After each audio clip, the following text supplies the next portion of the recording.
May mga halaman tayo guys na galing sa ating munting bakuran.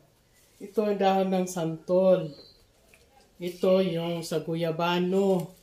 Ito naman sa tanglad o lemongrass. Be? Nag-vlog ko, Be? Be?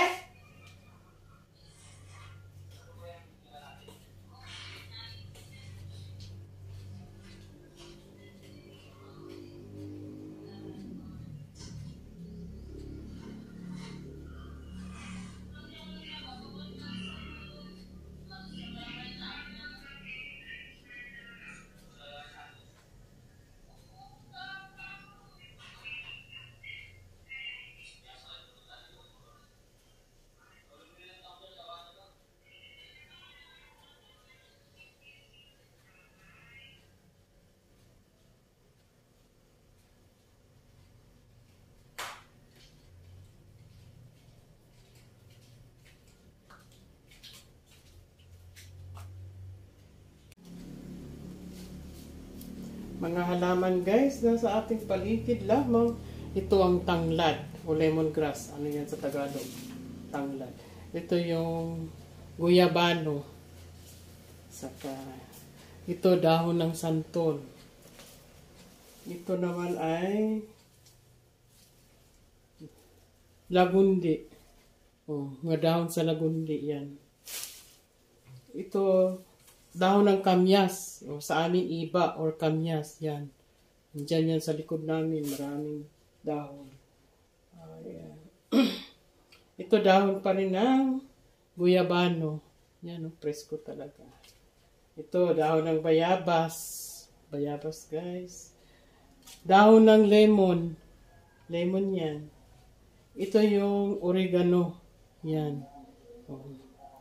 Sa mga flower pot ko lang yan guys, nakikita ko. Nagtinatanim ko lang.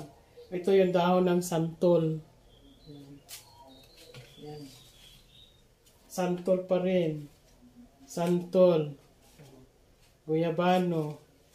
Mayroon akong tawag nito suwa. O, ano yung suwa sa inyo? Yan. O, anong gagawin natin dito? Siyempre, hugasan mo yan. Kasi ito ay huhugasan ko ng maigi. Hugasan ko yan lahat. Yan. Kasi mag-herbal tayo guys. Herbal. Yan. Yan. Hugasan lang naman.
Yan, pakuluan na natin ito ng mga 15 minutes na pakuluan hanggang siya ay nagiging brown na ang kanyang tubig.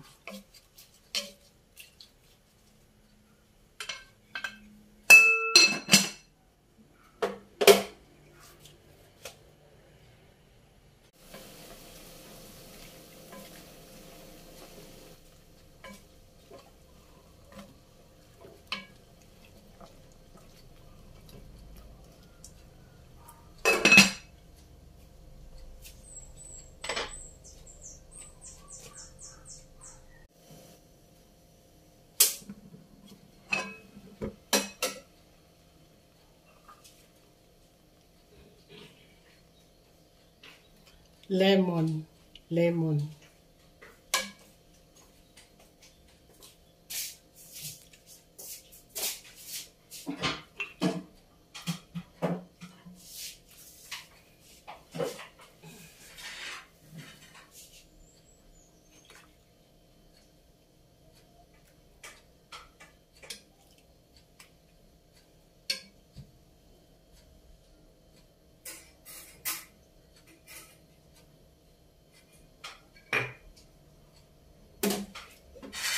Palamigin nyo lang, tapos ilagay nyo sa ref, sa inyong pitcher, ilagay nyo lang. Kinabukasan, initin nyo lang, pakuluan nyo ulit yung isang tasang kinuha mo galing sa ref, kasi malamig yun. Pakuluan mo lang sa iyong kettle, at yan, masarap. At masarap din ito, ihalo mo sa inyong coffee.